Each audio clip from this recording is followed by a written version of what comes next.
zo mu gyara wuri don yau sallah ce, kenan mun zo mu gyara wuri mu shirya har yau kuma mu gyara zuciyoyinmu don mu karbi bakon da zai zauwa. Haka ne shirye-shiryen da kin ga mun zo kin tardo mu nan ga cikin aiki cikin shara, ban ma tsammanin ko kuna zauwa yanzu ba, kenan ku iske mu muna shara muna gyaggyara wuri. To kin san ita mutuwa ba a cewa ana tsoronta, tunda duka mai rayuwa sai ya ɗanɗana mutuwa. Su sojawan da suka tahi ba gaugawa ne suka yi ba, lokaci dai ne ya yi, kwanansu ya ƙare kenan. Ita mutuwa ko kana cikin ɗakin ka bisa gadonka ka rihe ɗaki, Allah sa da kile nawa ne mutuwa ta zo ta hiya dai ne mutum zai yi. Su da suka rigaye mu Allah ya karbi bakuncinsu, Allah ya sa mu kuma da muka yi saura nan ga mu cika da imani, shine muke fata. Kuma iyalan da suka bari Allah ya kama musu su tashi, Allah ya ba ma iyalansu haƙuri wanda suka rigaye mu. Muna roƙon su kowa ya nuna farashi ga sallah. Mun san da mun yi rishi na sojawanmu, akwai wannan cikin zukatanmu, akwai shi. Kenan muna zauwa ana yi amma ba da yadda ake yi kullum ba, tun da wanga babban rishi ne muka yi. Kenan ko mun yi sallah muna yin ta daina, amma muna tuna da 'yan uwanmu da suka riga.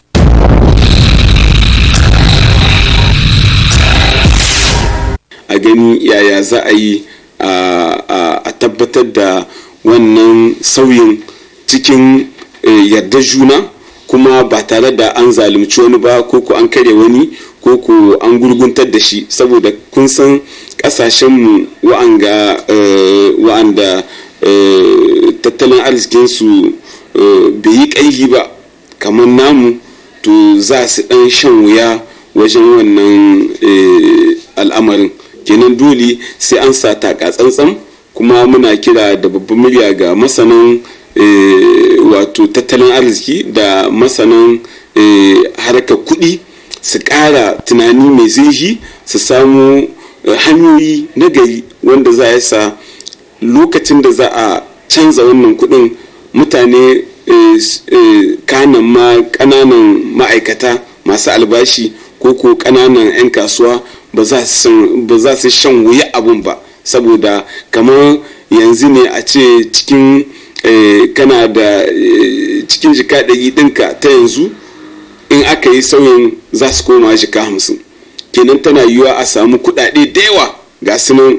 dumu-dumu, amma ba su da wani tagara, kenan ba su da wani babban amfani wajen saye da saidawa. To kun ji a takaice abin da na so in dan kara cikin tsokaci cikin wannan al'amari wanda yake faruwa yanzu na cewa za a sauya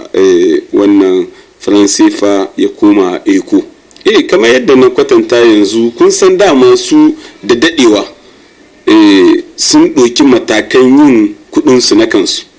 Ghana tana da cedi, Nigeria tana da naira. Kenan su wannan kudin nasu da su ne suke yarjejeniya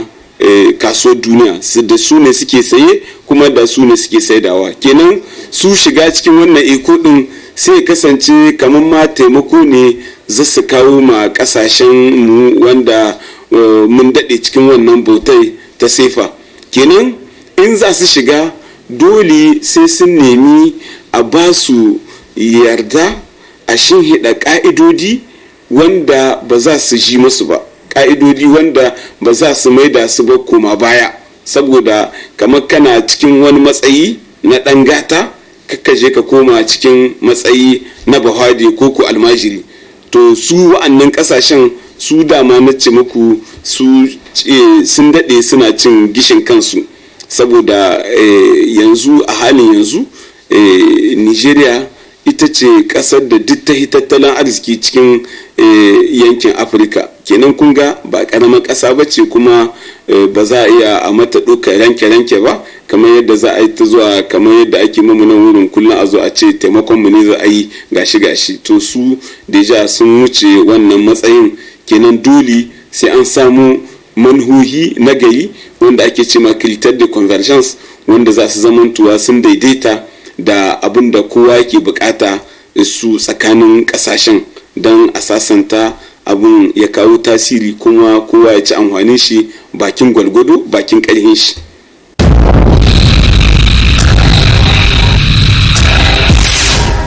Za mu tattauna akan aikin da muka yi wancan wata shine muke cema rapport de travail kenan. Bayan shi akwai kwamiti biyu, kun san tun sabuwar doka da ta kafa a nan karkashin hukumar koli ta sadarwa wadda ta kunshi a cikin ta kowane kwansaye ne suke aiki, to su ma a kowane wata suna ajiye aikin su wanda ya shahi tahiyar da aikin jarida da kulawa da abin da jaridodi suke wallafawa talabijin, radio da tele. Da abin da kuka sani da cewa idan 'yan jarida sun tambaye carte de presse akwai kwamitin da yake zama ya binciki takardun ya ga in ya dace me ya kamata wanda suka samu wanda ba su samu ba me za su kara a ba su tun da yancin su ne idan suka tambaya a ba su carte de presse. Bayan shi akwai musamman in kuna tune a wancan watan a wancan zaman mun hiddo sakamakon tallafi na kudade da gwamnati take ba gidan jarida da gidan jaridodi. To a cikin tsarin doka ta 2018 in kuna tune an mushi wata kwaskwarima mai cewa wannan kudade sun shahi musamman ma horo ga 'yan jarida. Ana iya ɗaukar wasu daga ciki a yi horon 'yan jarida, wasu daga ciki a sayi kayan aiki na gidan jaridodi. To a cikin wannan horo da za a ma 'yan jarida, doka ta yi zancen yadda za a tsara bukatun horon kuma da wani irin horo ne za a yi da ya za a tahiyar da shi. To a wannan zama namu shine za a tattauna a gani yadda za a tsara horon, tunda musamman ya kamata a ce an diba bukatun horon kuma a ɗauki ƙwararri wanda su ne za su yin horon. To su kansu wannan hukumar koli ta sadarwa za ta neme su ne ta ga wane ne ya dace, a ina yake, yaya ya kamata ya zo ya tattauna da hukumar koli kuma yaya zai tahiyar da horon, saboda takan yi wa ba mu da shi a nan,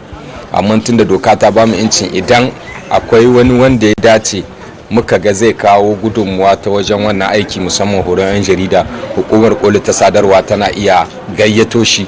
ta tsaye da magana da shi ta biya shi ya mata wannan aiki. To shine za mu tattauna akan shi kamar yadda kuka gani za a yi tsarin, shine ake ce ma plan, za a yi tsarin yadda za a tahiyar da wannan horo.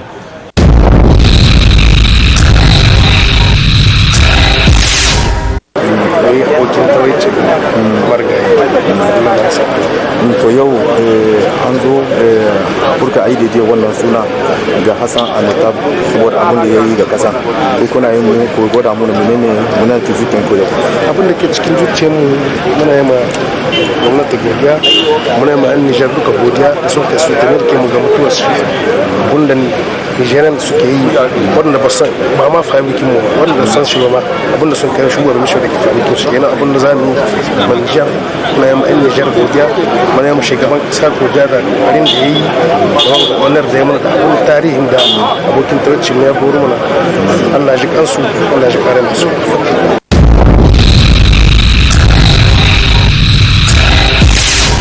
Shugaban kasa France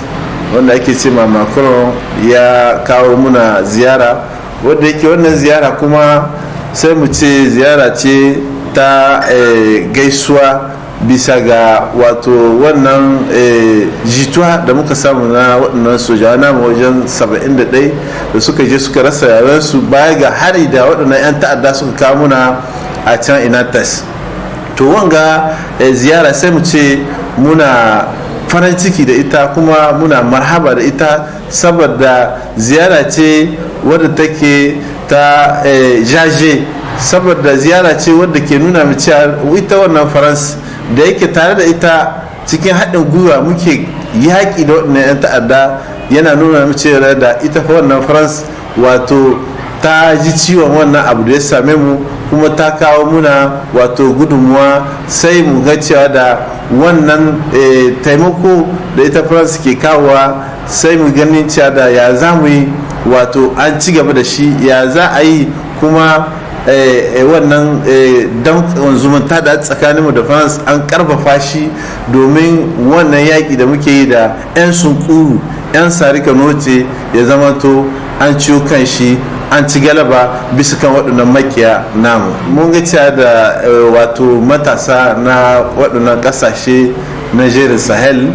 musamman Nijar, Burkina, Mali suna jaje, suna wato ganin cewa da ita France wannan taimako da take kamuna kamar wani taimako ne wanda yau bai taka kara ya karya ba, kamar wani taimako ne na munahuci. Kenan ya kamata ita waɗannan sojawa da ƙasar France a kore su gaba da a cikin ƙasashenmu. To a namu hange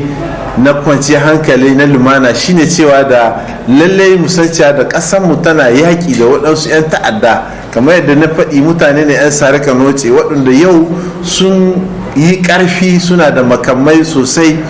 suna kai muna hari kuma suna samun nasara. Kenan a cikin wannan lokaci, a cikin wannan yanayi bai kamata a ce yau mun bata hulɗa da France ba, mun bata hulɗa da ƙasashen da ke kawo mana taimako, ko da ba mu gode ba, ko da mun ganin cewa da wannan gudunmuwa da suke kawo mana ba gudunmuwa ne ba na zuciya guda. Ya kamata ne yau mu tsaya waɗannan ƙasashe mu lallashe su, ya kamata ne waɗannan ƙasashe yau mu kama su da hannu biyu, mu ga kan cewa da sun kama mu sosai cikin wannan yaƙi domin a ci nasara bisa kan wannan 'yan ta'adda. Amma yau a ce a kore su, idan aka kore suwa suna iya koma bayan waɗancan, tunda mun san cewa da duk lokacin da ake yaƙi ko haɗa ne ake yi za ka ga cewa waɗansu sun shiga sun sa bakinsu, ko masu rabo ne, masu kashe wuta ko masu sa wuta. Kenan a wannan hali ya kamata masu kama muna mu rika su da kyau, ille abin da ya kamata a yi gargadi, a yi musu gargadi su kama mu da kyau domin mu ci nasara, amma ba a koma a yi hada da su ba. Idan muka yi hada da su to kama nasaru ke cewa an buɗe wani faron kenan, kamar su ma mun maida su makiyanmu, tun da dai masoyinka in kai hada da shi ai ya zama makiyanka. Shi yasa muka kan cewa da ya kamata ne a lallasa, a je a hankali domin komi hankali da natsuwa ga yin shi.